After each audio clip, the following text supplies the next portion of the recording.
ஜப்பானில் மக்கள் தொகை சுருக்கத்தால் கடந்த 20 ஆண்டுகளில் மட்டும் கைவிடப்பட்ட வீடுகளின் எண்ணிக்கை 4 மில்லியனை எட்டியுள்ளது. கடந்த ஆண்டு மட்டுமே 3.85 மில்லியன் வீடுகள் காலியாகின. 2003ஆம் ஆண்டில் காலியான வீடுகளின் எண்ணிக்கையுடன் ஒப்பிடும்போது இது 80 விழுக்காட்டுக்கும் அதிகம் என ஜப்பானிய அரசாங்கத்தின் புள்ளி விவரம் தெரிவிக்கிறது. 2018ஆம் ஆண்டுக்கு பிறகே ஆக அதிகமாக 3,60,000 வீடுகள் கைவிடப்பட்டதாக ஒவ்வொரு 5 ஆண்டுக்கும் மேற்கொள்ளப்பட்ட ஆய்வில் தெரிய வந்துள்ளது.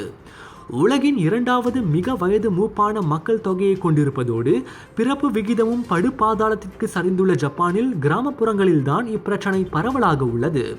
கிராமங்களில் கைவிடப்பட்ட வீடுகள் பெரும்பாலும் பெருநகரங்களில் வசிக்கும் மக்களுக்கு சொந்தமானவை, அதாவது உறவினர்களிடமிருந்து மரபுரிமையாக பெறப்பட்ட வீடுகள் அவை.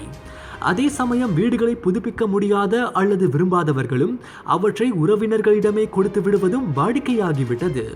அப்படி பெறப்பட்ட வீடுகளை பலர் கிடப்பில் போட்டு விடுவதாக அந்த ஆய்வு தெரிவிக்கிறது. எனவேதான் கிடப்பில் போடப்பட்ட சொத்துக்களை இடிக்கவோ விற்கவோ அல்லது மீண்டும் பயன்படுத்தவோ நடவடிக்கை எடுக்குமாறு உரிமையாளர்களை அதிகாரிகள் கேட்டுக்கொண்டுள்ளனர். ஜப்பானில் பிறப்பு விகித சரிவு 2023இல் ஒரு புதிய உச்சத்தை தொட்டது குறிப்பிடத்தக்கது. புதிதாக பிறக்கும் குழந்தைகளை விட அங்கு 2 மடங்கு அதிகமாக இறப்பு விகிதம் இருப்பது அதிர்ச்சியை ஏற்படுத்தியுள்ளது.